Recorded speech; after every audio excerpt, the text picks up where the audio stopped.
তার অনুসরণ অনুকরণ তার কাছে মজা লাগে। কি লাগে না? না লাগে না? তা আমরা যদি ভালোবাসি তা আমরা তো অনুসরণ অনুকরণ নাই, আছে নাকি? হ্যাঁ, কি বলেন? শতকরা কয়জনের ভিতরে আছে? আপনি জুব্বা পড়েন দেখি কি সবাই পড়ে নাকি? আপনি দাড়ি রাখছেন দেখি সবাই দাড়ি রাখে নাকি? অথচ দাড়ি তো নবীজি নিয়ে আসছে আমাদেরকে জান্নাতের টিকিট দেওয়ার জন্য। এই উম্মতকে দাড়ি দিছে জান্নাতে যাওয়ার জন্য। অন্য উম্মতকে কেন দিছে এটা আমি জানি না। এই উম্মত দাড়ি দেখায় জান্নাতে যাবে। কোথায়?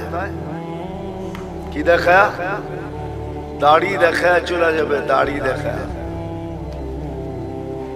এই উম্মত দাড়ি দেখায় জান্নাতে চলে যাবে। তাফসীরের কিতাবে এটা পাওয়া যায়। মুসা আলাইহিস সালামের ব্যঙ্গ করতো একটা লোক, এটার নাম সামেরি ছিল। সামেরি মুসা আলাইহিস সালামকে ব্যঙ্গ করতো। ব্যঙ্গ বোঝেন তো? ব্যঙ্গ করতো নকল করা দ্বারা। পাগড়ি ওরকম, চুল ওরকম লম্বা, দাড়ি ওরকম, জুব্বা ওরকম, লাঠি এরকম, চলার ঢং এরকম, কথা এরকম, সারা দিন পিছে লেগে থাকতো আর মুসা আলাইহিস সালামকে খেপাইতে থাকতো। কিন্তু ঈমান আনে নাই। সে ফেরাউনের দলের লোক ছিল। যখন ফেরাউনকে আল্লাহ ডুবায় মারে তো সামেরিকে আল্লাহ ডুবান নাই। তো যখন উঠা আসছে তো মুসা আলাইহিস সালাম বলতেছে, আল্লাহ ফেরাউন আমার বিরুদ্ধে ছিল বটে, কিন্তু এইটার মতো না। এটারে কেন বাঁচাইলেন? কেন এটারে বাঁচাই দিলেন? ও তো সারাদিন পিছে লেগে থাকে আর আমাকে ব্যঙ্গ করতে থাকে আর আমাকে খেপাইতে থাকে। ওরে ডুবাইলেন না কেন? আল্লাহ বলে, ডুবাইতে চাইছিলাম কিন্তু লজ্জা পায়া গেছে। আপনার মতো চুল দেখা, দাড়ি দেখা, জুব্বা দেখা, পাগড়ি দেখা, লাঠি দেখা, অঙ্গি ভঙ্গি দেখা লজ্জা পায়া গেছে। এই ছোট্ট ডুবাই নেই। তো মুসা আলাইহিস সালামের অনুসরণ অনুকরণ করে যদি ডুবার থেকে সামেরি বাঁচতে পারে, তো আমরা দাড়ি দিয়া জান্নাতে কেন যেতে পারবো না? কি বলেন? আরে বুঝে আসছে? আল্লাহ দাড়ি দিয়েছিলেন জান্নাতে যাওয়ার জন্য, আর পাইকা গেলে তো কোনো কথাই নেই। এটা তো সিল লেগে যাবে যদি পাইকা গেল। কিতাবে আছে মুহাদ্দিসে জামানার সবচেয়ে বড় মুহাদ্দিস মারা গেছেন। সঙ্গীরা সাথীরা স্বপ্নে দেখছেন, জিজ্ঞাসা করছে, কি করা হলো তোমার সাথে, কি ব্যবহার হলো? তো বলতেছে, দাড়ি দেখায় জান্নাতে চলে গেছে। দাড়ি দেখায় মানি? আল্লাহ জিজ্ঞাসা করছিল, ওই বুইরা কি নিয়ে আসছস? আমার হাদিস মনে পড়ছে, আমিও বইলা ফেলছি, দাড়ি নিয়ে আসছি আর কিচ্ছু নিয়ে আসি না। আল্লাহ জিজ্ঞাসা করছে রাগ হয়ে, শুধু দাড়ি? আমিও টাইটা বলছি, কেন আপনি বলেন নাই জিবরিল আলাইহিস সালামকে? জিবরিল আলাইহিস সালাম বলেন নাই আমাদের নবীজিকে? আমাদের নবীজি কি বলে নাই সাহাবাকে? সাহাবা কি বলে নাই তার ছাত্রকে? সে কি বলে নাই তার ছাত্রকে? সেই তো আমার ওস্তাদ, সে তো আমাকে বলছে আপনি নাকি সাদা দাড়ি দেখলে লজ্জা পান। এইখানে তো আইসা দেখি উল্টাটা, সাদা দাড়ি বলতে দেরি, আপনি চোখ বড় বড় করতে দেরি করেন নাই। তা আল্লাহ হাইসা দিয়া বলে, সবাই সত্য বলছে, আমিও সত্য বলছি, মাফ করে দিলাম, যা। এই উম্মতকে তো আল্লাহ দাড়ি দিয়েছেন জান্নাতে যাওয়ার জন্য, কিন্তু এই উম্মত সারা দিন দাড়ি কাটে, ঠিক না? কি রাখে কয়জন আর কাটে কয়জন? ঠিক না? সত্য তো? আমি কিন্তু আবার পিছনে চলে যেতেছি। আমাদের জীবনটা অতি ছোট, কারণ এটাই যে আল্লাহ আমাদেরকে অনেক ভালোবাসে। যেমন আল্লাহ আমাদেরকে ভালোবাসেন, আমাদের নবীজিও আমাদেরকে এরকম ভালোবাসেন, যার কারণে আমাদের জীবনটা ছোট। কেননা ভালোবাসার পাত্র বেশি পরিশ্রম করুক এটা কোনোদিন চায় না।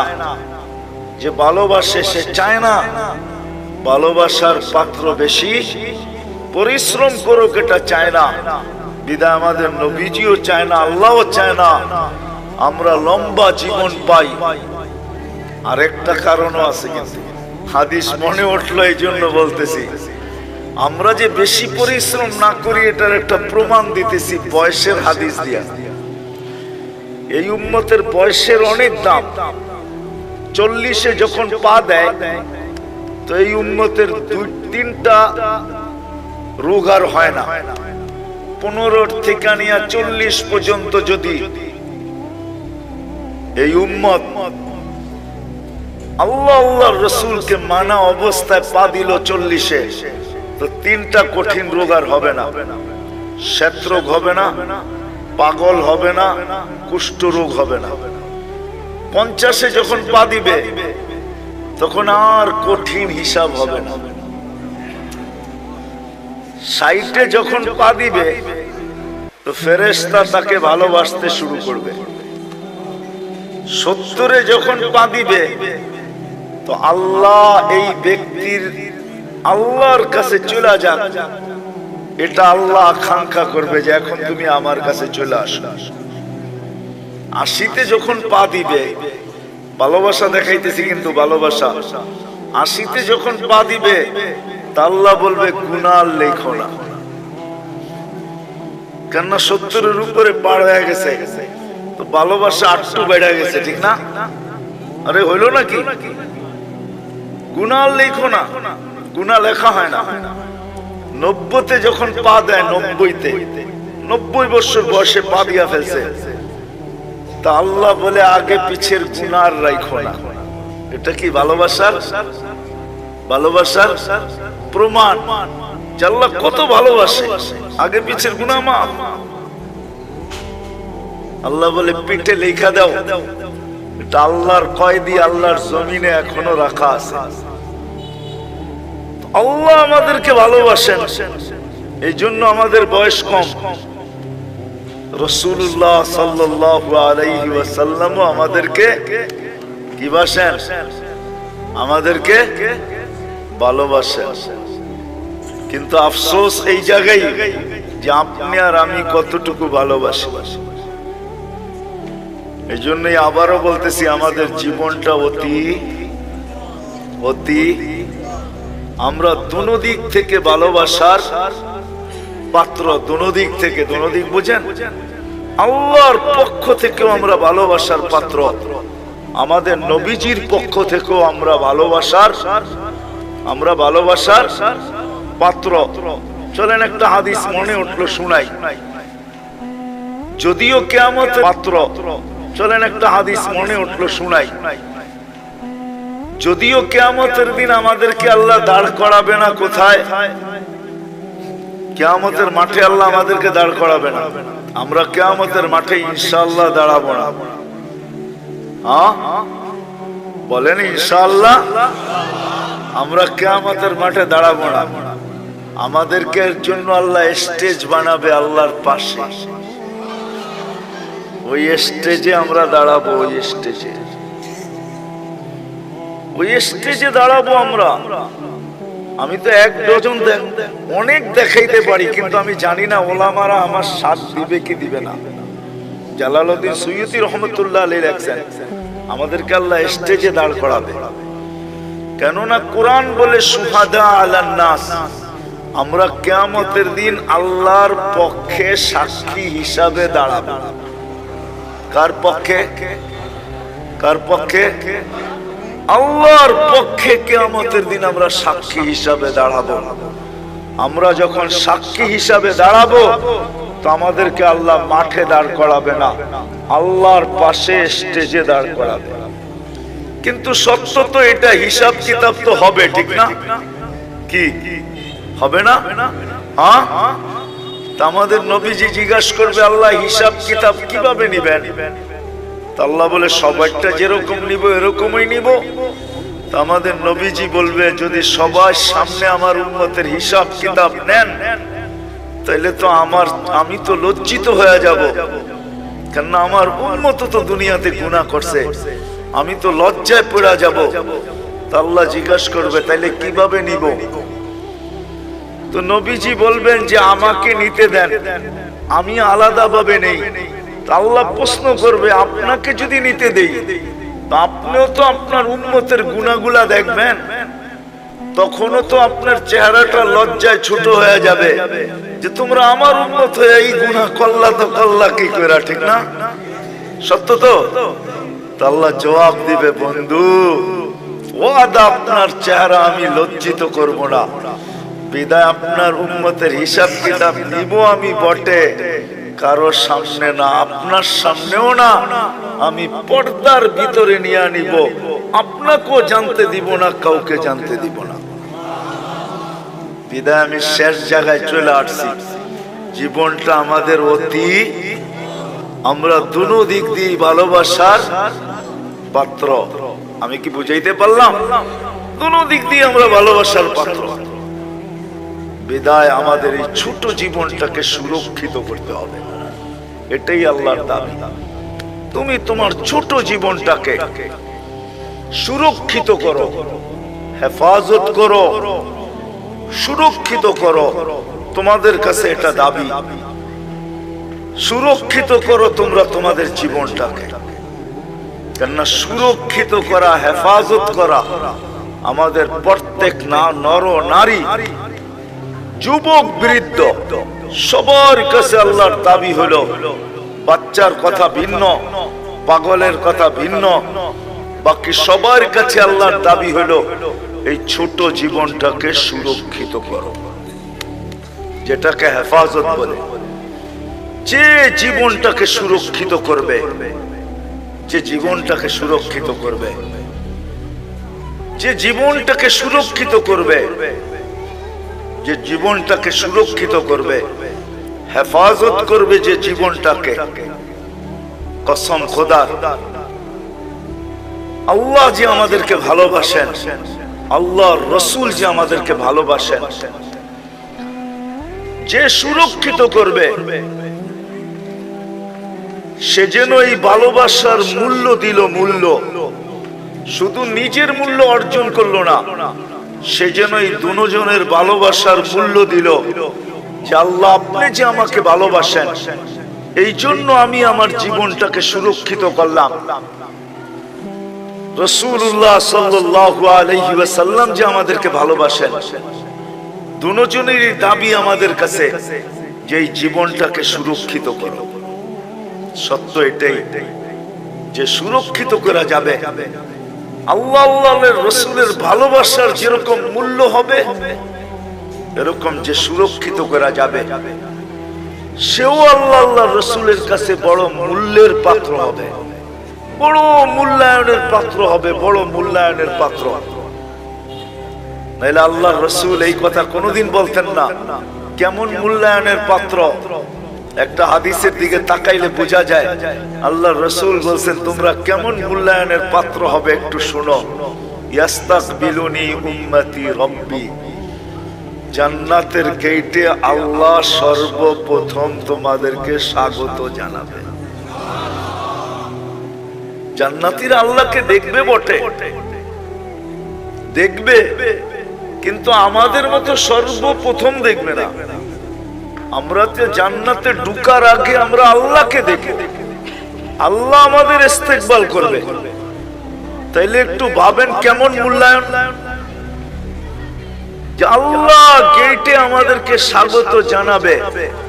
নাহলে আল্লাহ রাসূল কেন বললেন ইয়াস্তাকবিলুনি উম্মতি রব্বি, আমার রব আমাকে আর আমার উম্মতকে জান্নাতের গেটে স্বাগত জানাবে। কেমন মূল্যায়ন, কেমন মূল্যায়ন!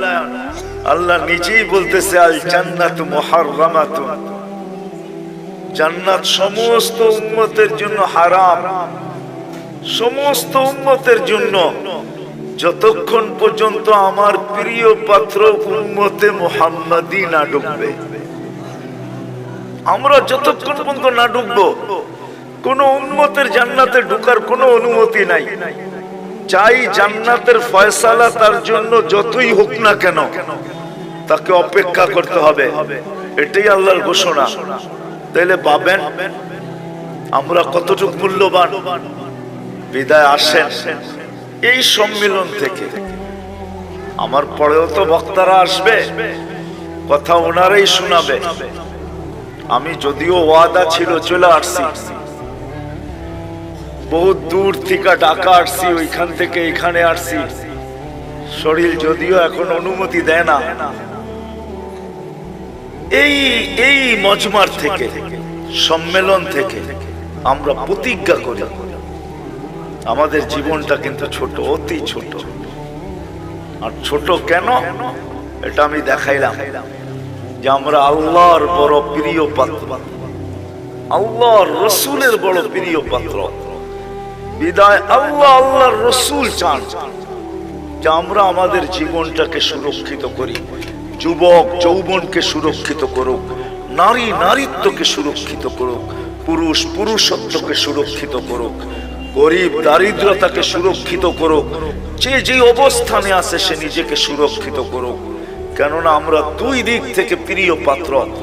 আল্লাহ চান না যে আমরা কিয়ামতের দিন প্রিয় পাত্রের উল্টাটা না হই। এই জন্য আল্লাহ চান আমরা আমাদের জীবনটাকে সুরক্ষিত করি। কিন্তু সুরক্ষিত সহজে কিভাবে করব? প্রত্যেক ব্যক্তি কিভাবে করবে? যুবক কিভাবে করবে? নারী কিভাবে করবে? পুরুষ কিভাবে করবে? প্রত্যেক ব্যক্তি, প্রত্যেক অবস্থানওয়ালা, পেশাওয়ালা, বাসাওয়ালা, রংওয়ালা, কালারওয়ালা, প্রত্যেক ব্যক্তি কিভাবে সুরক্ষিত করবে? আল্লাহ মুহাম্মদুর রাসূলুল্লাহ সাল্লাল্লাহু আলাইহি ওয়াসাল্লামের মাধ্যমে আমাদেরকে এটা শিখাইছেন যে আমরা কিভাবে সুরক্ষিত করব। এই জন্য আমি দুই চারটা দেখাইছি আপনাদেরকে। এটাও কিন্তু সুরক্ষিতর একটা। যদিও এই মজমায় কেউ নাই যে প্রতিদিন এক খতম কোরআনের নিয়তে 3 বার সূরা ইখলাস পড়ে। এরকম কয়জন আছি আমরা এখানে? প্রতিদিন এক খতম কোরআনের সওয়াব আমার আমলনামায় আসুক, এই নিয়তে ডেইলি সূরা ইখলাস 3 বার পড়ি, এরকম কয়জন আছে? আমার কথা বোঝেন, তারপরে হাত উঠায়েন। প্রতিদিন পড়ি, প্রতিদিন কন্টিনিউ আমি ডেইলি পড়ি, এই নিয়তে যে কোরআন পড়তে পারি না তাতে কি আসে যায়, আমি ডেইলি এক খতম কোরআনের সওয়াব আমার আমলনামায় নিতে চাই। এই নিয়তে আমরা কয়জন পড়ি? এটাও কিন্তু জীবন গুছানোর, সুরক্ষিত করার একটা পন্থা আল্লাহ দিয়েছেন। একটু আগে দেখাইলাম না নামাজ, যে ফরজের ঘাটতি এই উম্মতের না থাকুক। কেননা ফরজের ঘাটতি যদি থাকলো তাহলে আর জীবনটা গুছানোর কোনো রাস্তা থাকবে না। এই জন্য আল্লাহ নামাজ দিছেন বটে, কিন্তু ঘাটতি কিভাবে পূরণ হয়? কেননা আপন জনের ঘাটতি যদি পুরা না হইল তাহলে কিয়ামতের দিন কেউ বলেও তো ফেলতে পারে যে লেবেল লাগায় তো দুনিয়াতে পাঠাইলেন খায়রা উম্মাহ, এখন তো আমরা দেখি ফরজ পুরাটাই নাই, এদেরকে খায়রে উম্মতের লেবেল লাগায় পাঠাইলেন, ফরজের পুরা ঘাটতি। তো আল্লাহ ওটাকে পূরণ করার জন্য রমজানকে 70 গুণ বাড়ায় দিয়েছেন। আল্লাহ চান না। এই জন্য মুহাম্মদুর রাসূলুল্লাহ সাল্লাল্লাহু আলাইহি ওয়াসাল্লামকে আল্লাহ পাঠাইছেন। আর নবী আসছেন, চলে গেছেন, আমাদেরকে শিখায় গেছেন, আদর্শ দিয়া গেছেন। আল্লাহ নিজেও ঘোষণা দিতেছেন, লাকাদ কানা লাকুম ফি রাসূলিল্লাহি উসওয়াতুন হাসানাহ। আল্লাহ নিজেও ঘোষণা দিতেছেন, ওয়া ইন তুতিউহু তাহতাদু। আল্লাহ নিজেও ঘোষণা দিতেছেন, মান আতা আর রাসূল ফাকাদ আতা আল্লাহ। আল্লাহ নিজেও ঘোষণা দিয়া বুঝাইতে চাইতেছেন, ইন কুনতুম তুহিব্বুনাল্লাহ, তুমি বলো আল্লাহকে ভালোবাসো। প্রমাণ কি? তো আল্লাহ প্রমাণও বুঝাইয়া দিতেছেন আমাদেরকে, ইন কুনতুম তুহিব্বুনাল্লাহ ফাত্তাবিউনি, আমার বন্ধুর অনুসরণ অনুকরণ করো। আসেন এই মজলিস থেকে আজকে আমরা সবাই ওয়াদা করি যে আমার এই ছোট জীবনটা, যেটা অতি ছোট, দুই দিক দিয়েই আমরা মহব্বতের ভালোবাসার পাত্র। আমি এটাকে সুরক্ষিত করতে চাই। আল্লাহ আল্লাহর রসুলের রাসূলুল্লাহ সাল্লাল্লাহু আলাইহি ওয়াসাল্লামের অনুগত্যের মাধ্যমে, আদর্শের মাধ্যমে, রাসূলুল্লাহ সাল্লাল্লাহু আলাইহি ওয়াসাল্লামের সুন্নতকে মানার মাধ্যমে, নাইলে বড় ব্যথা পাবেন, কিন্তু বড় ব্যথা। কোরআনের এক আয়াত আমাকে বুঝায় যে আল্লাহর রাসূল কত বড় ব্যথা পাবেন, যেই ব্যথার পরে আল্লাহর রাসূল চিৎকার দিয়া বলবেন, কওমি ইত্তাখাযু হাযাল কুরআনা মাহজুরা। বড় ব্যথা পায় আমাদের বিরুদ্ধে মোকদ্দমা দায়ের করে দিবেন। বড় ব্যথা পায়, কিন্তু বড় ব্যথা, বড় ব্যথা পাবেন। হাদিসও আছে, হাউজের কাউসারের কাছে যাবেন, পানি পান করার জন্য যাবে, কিন্তু দিলে এতটুকু ব্যথা পাবে, দেখা চেহারা দেখে এতটুকু ব্যথা পাবে যে চিৎকার দিয়া বলবে সুলকান সুলকান লিমান গাইয়ারা বাদি। অথচ যে রাসূল উম্মতকে এত ভালোবাসতেন, আরবির সাথে সম্পর্ক নাই তো, এই জন্য জানি না যে আল্লাহ রাসূল আমাদেরকে কতটুকু ভালোবাসতেন, কতটুকু ভালোবাসতেন। নাইলে আল্লাহ হারিসুম বিল মুমিনিনা রাউফুর রহিম বলতেন না। রাউফ এটা আল্লাহর সিফাত, রহিম এটা আল্লাহর সিফাত। আল্লাহ দুটোটা বন্ধুকে দিয়া দিয়েছেন, কতটুকু উম্মতকে ভালোবাসতেন। এই জন্য আসেন আজকে ওয়াদা করি যে আমরা আমাদের এই ছোট জীবনটাকে আল্লাহর রাসূলের মানার মাধ্যমে, এর আদর্শকে মানার মাধ্যমে সুরক্ষিত করব। কি রাজি? ওয়াদা পাক্কা কিন্তু।